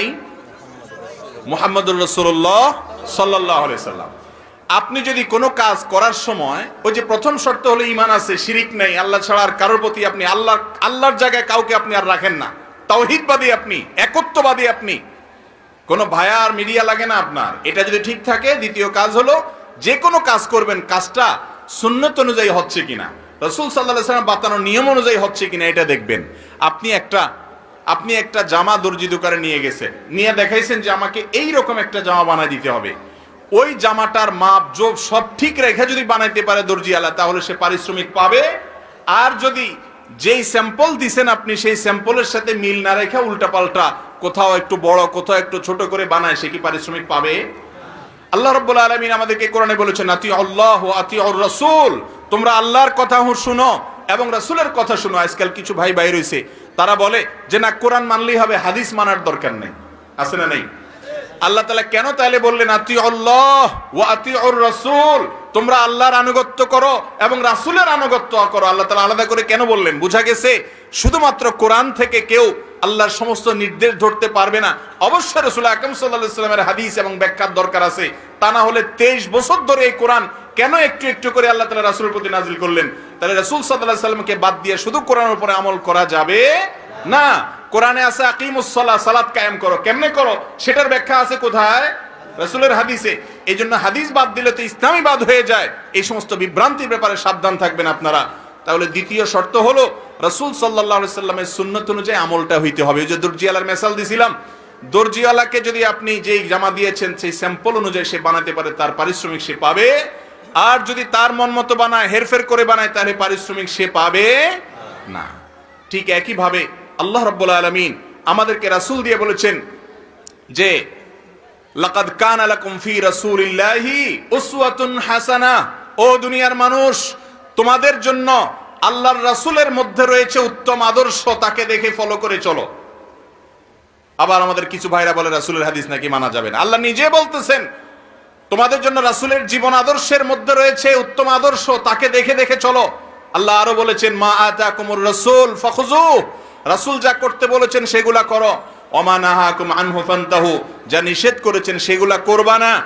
এজন্য সুন্নাত অনুযায়ী হতে হবে। নবী সাল্লাল্লাহু আলাইহি সাল্লাম যাওয়ার সময় বলেছেন বিদায় হজের ভাষণে, তারাকতু ফীকুম, বিদায় হজের আগে তার জীবনের শেষের দিকের বক্তব্যে তিনি বলেছেন তারাকতু ফীকুম আমরাইন, তোমাদের মাঝে দুটি জিনিস আমি রেখে গেলাম, দুটি জিনিস আমি রেখে গেলাম, কিতাবাল্লাহ ওয়া সুন্নাত রাসূলি। একটা হলো আল্লাহর কিতাবে কোরআন রেখে গেলাম, আরেকটা হলো এই কোরআনের ব্যাখ্যা আল্লাহর রাসূলের সুন্নাত রেখে গেলাম। আপনি যদি কোনো আমল করার সময় একটু জানতে পারেন যে আমার রাসূল এটা বলছেন বা করছেন, বাস এটা নিশ্চিত আপনি আমল করছেন, ইনশাআল্লাহ আপনার আমল আল্লাহর কাছে দরবারে কবুল হয়ে যাবে। আর বাপ দাদা করছে, 14 গোষ্ঠী করছে, সারা দেশে মানুষ করে, সারা জীবন করে আসছেন, কিন্তু রাসূল সাল্লাল্লাহু আলাইহি সাল্লামের হাদিসে নাই, তাহলে সেটা কখনো কবুল হবে। আপনি যদি যায় বলেন আল্লাহর কাছে, আল্লাহ 14 গোষ্ঠীরে দেখছি করতে, বাপ দাদা সবাই করছে, সারা দেশে মানুষ করছে, তাই আমি করছি, আল্লাহর কাছে মুক্তি পাওয়া যাবে? আল্লাহর কাছে মুক্তি পাওয়া যাবে যদি বলতে পারেন আল্লাহ আমি জানছি এই আমলটা আমার রাসূল করতে বলছেন, আমার রাসূল, আপনার রাসূল নির্দেশ করেছেন, তার হাদিসে আছে, আমি সাধারণ মানুষ হাদিস পড়তে পারি নাই, কিন্তু নির্ভরযোগ্য আলেম বলেছেন হ্যাঁ আছে, আমি তার প্রতি বিশ্বাস রেখে করেছি, তারপরেও মুক্তি পেয়ে যাবেন ইনশাআল্লাহ। কথা কি বুঝাতে পারছি? আমরা কি মুক্তি চাই না ভাই? আখিরাতে আল্লাহর কাছে মুক্তি না চাইলে, মুক্তি না পাইলে একমাত্র গন্তব্য হবে জাহান্নাম, আর কোনো গন্তব্য সেখানে থাকবে। এই জন্য আল্লাহর কাছে যে কোনো আমল কবুল হোক, এটা যদি আমরা চাই তাহলে দ্বিতীয় শর্ত পূরণ করতে হবে, সুন্নাত অনুযায়ী হতে হবে, হাদিস অনুযায়ী হতে হবে। মন গড়া হলে হবে না। ইসলাম আবেগের নাম না, ইসলাম জোশের নাম না, ইসলাম লাফানোর নাম না, ইসলাম অনেক ভালো বক্তৃতার নাম না, ইসলাম অনেক লেকচারের নাম না। ইসলাম হলো শুধুমাত্র মুহাম্মদুর রাসূলুল্লাহ সাল্লাল্লাহু আলাইহি সাল্লামকে আপাদমস্তক দেখে দেখে, তার সুন্নাতকে, তার পদাঙ্ককে দেখে দেখে অনুসরণ করে করে জান্নাতে যাওয়ার নাম। বুঝতে পেরেছেন? রাসূল সাল্লাল্লাহু আলাইহি সাল্লামকে আল্লাহ তাআলা গাইড করে পেটেছেন, গাইড। তিনি আমাদের জন্য গাইড, পথ প্রদর্শক। তিনি আগে চলে গেছেন জান্নাতের দিকে, আমরা তাকে দেখে দেখে যদি চলি আমরাও জান্নাতে যাব। আল্লাহ আমাদেরকে তৌফিক দান করুন। রমাদান মাসে আল্লাহর নৈকট্য লাভের জন্য যে সুযোগটা তৈরি হয়, এটা বছরের অন্য কোনো মাসে হয় না। কোরআন এবং হাদিসের আলোকে আমরা কিছু হতভাগা মানুষের কথা জানি, যে মানুষগুলো হয়তো নামে মাত্র, তাদের অনেকে মুসলমানও, হয়তো অনেকে নামাজ কালামও পড়ে, কিন্তু জান্নাতে তারা যেতে পারবে না। আমরা আজ 16 শ্রেণীর হতভাগা মানুষের কথা জানবো, যে হতভাগা মানুষগুলো জান্নাতে যেতে পারবে না। জান্নাতে যাওয়ার এই নেয়ামতের সৌভাগ্য লাভ থেকে তারা বঞ্চিত হবে। আল্লাহ রাব্বুল আলামিন সেরকম কপাল পড়া মানুষদের কাতারে যেন আমরা শামিল না হই, আমাদের সবাইকে সে তৌফিক দান করুন। সর্বপ্রথম যে হতভাগা মানুষদের কথা বলতে চাই, যারা জান্নাতে যেতে পারবে না, তারা হলো যারা আল্লাহর প্রতি ঈমান আনে নাই, যারা মুসলমান হয় নাই, যারা ঈমান আনে নাই, আল্লাহর প্রতি যারা বিশ্বাস করে নাই, তারা আল্লাহর তৈরি জান্নাতে যাবে, এটা কখনো আশা করা যায়? যদি আল্লাহকে কেউ বিশ্বাসী না করে, আল্লাহর একত্ববাদকে স্বীকারই না করে, শিরকে লিপ্ত হয়, সে মুসলমানই না হয়, তাহলে সে আল্লাহর জান্নাতের প্রত্যাশা কোত্থেকে করতে পারে? দ্বিতীয় যে প্রকারের মানুষ জান্নাতে যেতে পারবে না, বা দ্বিতীয় যে বিষয়টি জান্নাতে যাওয়ার পথে বাধা, সেটি হলো আত্মীয়তার সম্পর্ক ছিন্ন করা। রক্ত সম্পর্কীয় আত্মীয়কে যদি কেউ স্থায়ীভাবে ছিন্ন করে, তাদের সাথে সম্পর্ক যদি একবারে কাট করে ফেলে, বুখারী মুসলিম এক যুগে বর্ণনা করেছেন, নবী করিম সাল্লাল্লাহু আলাইহি সাল্লাম বলেছেন, লা ইয়াদখুলুল জান্নাতা কাতি', আত্মীয়তার সম্পর্ক ছিন্ন করে দেয় যে, এই ব্যক্তি জান্নাতে প্রবেশ করবে না, সে জান্নাতে প্রবেশ করবে না। অতএব আত্মীয়তার সম্পর্ক যারা ছিন্ন করেছেন, তারা তওবা করতে হবে। আপনার ভাই, আপনার বোন, শত বাধা হতে পারে, শত ঝামেলা হতে পারে, শত গন্ডগোল হতে পারে, আপনার চাচা, আপনার ফুফু, আপনার মা বাপ, আপনার সন্তান সন্ততি, আপনার মামা, আপনার খালা, এরা সবাই আপনার রক্ত সম্পর্কীয় আত্মীয়। এদের সাথে আপনি স্থায়ী সম্পর্ক ছিন্ন করবেন, এই সুযোগ কিন্তু ইসলাম আপনাকে রাখে নাই। হ্যাঁ, যদি এমন হয় যে তাদের সাথে সম্পর্ক রাখতে গেলে আপনার জীবন হুমকির মধ্যে পড়ে, আপনি বিপর্যস্ত হন, আপনাকে তারা ক্ষতি করে, তো শুধু ক্ষতি থেকে বাঁচার জন্য আপনি দূরে আসেন, সেটা ভিন্ন বিষয়। কিন্তু সম্পর্ক যদি একেবারে স্থায়ীভাবে ছিন্ন করেন, বিশেষ করে দুনিয়াবি ঠুনকো অজুহাতে, ঠুনকো কারণে, কোনো কারণে মনোমালিন্য হয়েছে আর চিরকালের জন্য সম্পর্ক ছিন্ন করে দিলেন, তো এটা হারাম। এই লোক যদি নামাজিও হয়, এই লোক যদি ওয়াজ মাহফিলেও আসে, এই লোক যদি জিকির আজকারও করে, এই লোক যদি তাসবিহ তেলাওয়াতও করে, যেহেতু সে আত্মীয়তার সম্পর্ককে ছিন্ন করে ফেলেছে, এই লোক জান্নাতে প্রবেশ করতে পারবে না যতদিন না সে তওবা করে তার পাপ থেকে, অপরাধ থেকে সে ফিরে না আসছে। নাম্বার 3, চগলখড়ি করা। এই বদভ্যাস আমাদের সমাজে এখন প্রচুর পরিমাণে আছে। অনেক মানুষ আছে দেখবেন মুখে দাঁড়িয়ে আছে, মাথায় টুপিও আছে, হয়তো নামাজ কালামও পড়ে, কিন্তু চগলখড়ির বদ অভ্যাস আছে, এই চরিত্রটা আছে যে আমার কাছে এসে ওনার বদনামি করবে, ওনার কাছে গিয়ে আমার বদনামি করবে, আমার কাছে এসে আমাকে পামপট্টি দিবে, ওনার কাছে গিয়ে ওনারে পামপট্টি দিবে। এরকম লোক আছে না নাই? ঘরে ঘরে, আল্লাহ মাফ করুন, আমাদের অনেকের মধ্যে এই চরিত্রটা আছে না নাই? নবী করিম সাল্লাল্লাহু আলাইহি সাল্লাম এই চগলখড়ি সম্পর্কে সহিহ মুসলিম বর্ণিত হাদিসে বলেছেন, লা ইয়াদখুলুল জান্নাতা নাম্মাম, চগলখড় জান্নাতে প্রবেশ করবে না। নাম্বার 4, প্রতিবেশীকে যে কষ্ট দেয়, এই লোকও জান্নাতে যেতে পারবে না। জান্নাতে যাওয়ার ক্ষেত্রে বড় বাধা হলো এই বদভ্যাস এবং খারাপ জিনিস, এই অপরাধ, প্রতিবেশীকে কষ্ট দেওয়া। নবী করিম সাল্লাল্লাহু আলাইহি সাল্লাম সহিহ মুসলিম বর্ণিত হাদিসে বলেছেন, লা ইয়াদখুলুল জান্নাতা মান লা ইয়ামানু জারুহু বাওয়াইকাহু, যে ব্যক্তির প্রতিবেশী তার হাত, মুখ এগুলোর কষ্ট দ্বারা, তার ক্ষতি এবং অনিষ্ট থেকে যে ব্যক্তি নিরাপদে থাকে না, অর্থাৎ প্রতিবেশীকে যে শান্তিতে রাখে না, প্রতিবেশীকে বিভিন্নভাবে কষ্ট দেয়, এই ব্যক্তি জান্নাতে প্রবেশ করতে পারবে না। নাম্বার 5, অহংকারী ব্যক্তি, যে অহমিকা দেখায়, দম্ভ করে, গরিমা নিয়ে চলে, মানুষকে মানুষ মনে করে না। কারোর টাকার গরম আছে, কারোর নাম যশ খ্যাতির গরম আছে, কারোর ক্ষমতার গরম আছে। আল্লাহ তাআলা এক একজনকে এক একটা দিয়ে পরীক্ষা করেন। এগুলোর মাধ্যমে যারা অহংকারী হয়ে যায়, এগুলোর কারণে যারা অহংকারী হয়ে যায়, এই অহংকারী ব্যক্তি কখনো জান্নাতে যাবে না। সহিহ মুসলিমের হাদিসে আসছে, নবী করিম সাল্লাল্লাহু আলাইহি সাল্লাম বলেছেন, লা ইয়াদখুলুল জান্নাতা মান কানা ফি কলবিহি মিসকালু যাররাতিন মিন কিবরিন, যেই ব্যক্তির অন্তরে যাররা পরিমাণ অহংকার থাকবে, দম্ভ থাকবে, এই মুতাকাব্বির অহংকারী ব্যক্তি জান্নাতে কখনো প্রবেশ করবে না। 6 নম্বর হলো প্রতারক, 7 নম্বর হলো দান করে খোটা দেয় যে সে, আর 8 নম্বর হলো কৃপণ। আর এই তিনটি তিরমিজি বর্ণিত হাদিসে বর্ণিত হয়েছে। নবী করিম সাল্লাল্লাহু আলাইহি সাল্লাম বলেছেন, লা ইয়াদখুলুল জান্নাতা খাব্বুন ওয়ালা মান্নানুন ওয়ালা বাখিল, যে ব্যক্তি কাউকে প্রতারণা করে, ধোঁকা দেয়। এখন আমাদের সমাজে মুসলমানদের মধ্যে ধোঁকা দেনওয়ালা মানুষের সংখ্যা কি কম না বেশি? দোকানদার বলেন, ব্যবসায়ী বলেন, চাকরিজীবী বলেন, যার কথাই বলেন, এমনকি নেতারা বলেন, জনগণকে ধোঁকা দেয়। ঠিক না বে ঠিক? সবাই যার যার জায়গা থেকে কে কাকে ল্যাং মারবে, কে কাকে ধোঁকা দিবে, এটাই হলো আমাদের কাজ এখন। অথচ ধোঁকাবাজ, প্রতারক, চিটার, বাটপার, এই লোকগুলো কখনো জান্নাতে যেতে পারবে? নবী করিম সাল্লাল্লাহু আলাইহি ওয়াসাল্লাম এই হাদিস বলছে যে প্রতারক জান্নাতে যাবে না। দ্বিতীয়ত, মান্নান, অর্থাৎ দান করে যে খোটা দেয়, এই লোকও জান্নাতে যেতে পারবে না। দান করে খোটা দেওয়ার বদভ্যাস আছে না নাই আমাদের অনেকের? দান করেছেন আল্লাহকে খুশি করার জন্য, যদি আপনি খোটা দেন তাহলে আপনার দান বরবাদ হয়ে যায়, ওটা নষ্ট হয়ে যায়। আল্লাহ বলেছেন, লা তুবতিলু সাদাকাতিকুম বিল মান্নি ওয়াল আযা, তোমরা দান করার পর খোটা দিয়া, কষ্ট দিয়া, যাকে দান করছো তাকে কষ্ট হয় এরকম কথা বলে ওই দানকে বরবাদ করে দিও না। আমরা অনেকে এই কাজ করি। দান করেছেন, ওই ব্যক্তির কাছ থেকে থ্যাঙ্কসের আশাও করবেন না। থ্যাঙ্কস মানে কৃতজ্ঞতা সে আদায় করবে, শুকরিয়া দিবে, সে আপনার স্বীকৃতি দিবে, এই আশাটাও আপনি করতে যাবেন না। 8 নম্বর হলো কৃপণতা। এটা জাহান্নামের যাওয়ার অন্যতম বড় মাধ্যম, এবং জান্নাতে যাওয়ার ক্ষেত্রে বাধা হলো কৃপণতা। নবী করিম সাল্লাল্লাহু আলাইহি সাল্লাম কৃপণ ছিলেন না, তার অনেক সম্পদ ছিল না, কিন্তু যা ছিল সেটা অকাতরে তিনি দান করতেন। তার যে দানশীলতা, আম্মা জান আয়েশা রাদিয়াল্লাহু তাআলা বলতেন যে তিনি দানশীলতা তার বিশেষ করে রমজান এলে এমন বেড়ে যেত যে মুক্ত বাতাসের মতো, যে চাইতো তাকেও দিত, যে চাইতো না তাকেও দিত, সর্বত্র তার দান ছড়িয়ে যেত। এবং দান করতে করতে সব শেষ করে অনেক সময় বাসায় যেতেন, তার নিজের জন্য কিছুই রাখতেন না। এইভাবে তিনি দানশীল ছিলেন। তো নবী সাল্লাল্লাহু আলাইহি ওয়াসাল্লাম কৃপণতা থেকে পানা চেয়েছেন। আমরা অনেকে কিন্তু কৃপণ, আল্লাহ অনেক সম্পদ দিয়েছে কিন্তু খরচ আমরা করতে চাই না।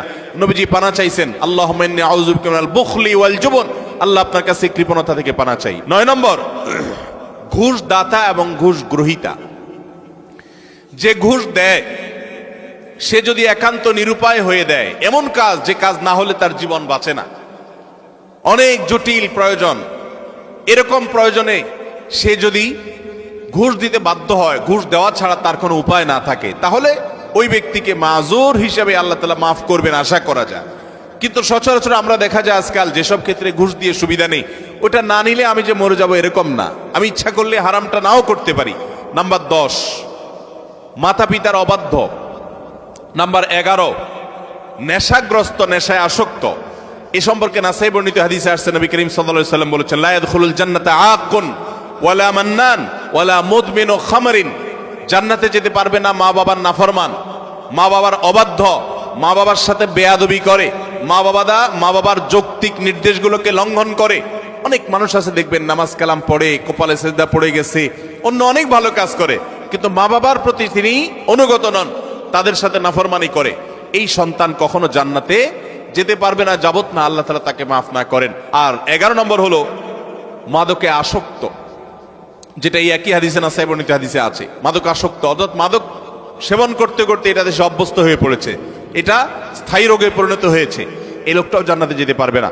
12 নম্বর হলো ওই লোক। 13 নম্বর হলো অহংকারী ব্যক্তি, যে শুধু অহংকার করে তা নয়, অহংকারের পাশাপাশি আরেকটা বদঅভ্যাস আছে, আরেকটা রোগ আছে, যে রীতিমতো কাউকে পাত্তা দেয় না এবং গোয়ার কিসিমের হয়, খুব তেড়া কিসিমের হয়, সত্য মেজাজি হয়, কোনোভাবেই সে নরম হতে চায় না। এই অতুল এবং জাওয়াজ, আবু দাউদ শরীফের হাদিসের বর্ণনা মতে এই টাইপের মানুষও জান্নাতে যেতে পারবে না, যারা অনেক বেশি এরকম গোয়ার হয় এবং রূঢ় স্বভাবের হয়।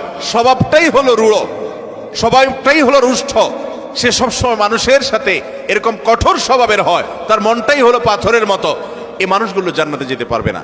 14 নম্বর হলো গণক, যে ভবিষ্যতে কি হবে না হবে মানুষের সমস্ত গণনা করে বিভিন্ন খবর বলে দেয়। অনেক সময় এগুলো সত্য হয় এবং কুফরি কালাম করে, শয়তানের আশ্রয় নিয়ে, ব্ল্যাক ম্যাজিকের মাধ্যমে, জাদুবিদ্যার মাধ্যমে বিভিন্নভাবে এরকম অনেক কিছু বলতে পারে তারা, এবং সেগুলো খেটেও যেতে পারে, অস্বাভাবিক নয়। কিন্তু এই যে অসৎ উপায়ে কুফরি কালামের মাধ্যমে, জাদুর মাধ্যমে, শয়তানের আশ্রয় নিয়ে ভবিষ্যৎ সম্পর্কে বলে দেয়, এই রকম গণক যারা, এরাও জান্নাতে যেতে পারবে না। এমনকি তাদের কাছে যারা যায়, যারা তাদের কথা বিশ্বাস করে, আস্থা রাখে, এদের ইবাদত পর্যন্ত একটা মেয়াদ পর্যন্ত কবুল হবে না, হাদিসে বলা হয়েছে। 15 নম্বর হলো জাদুকর, যারা ব্ল্যাক ম্যাজিক করে মানুষকে। আজকাল এই ব্ল্যাক ম্যাজিক ভাই ঘরে ঘরে হয়ে গেছে, ঘরে ঘরে দুষ্ট জিনকে দিয়ে, শয়তানের আশ্রয় নিয়ে ব্ল্যাক ম্যাজিশিয়ানরা ব্ল্যাক ম্যাজিক করে।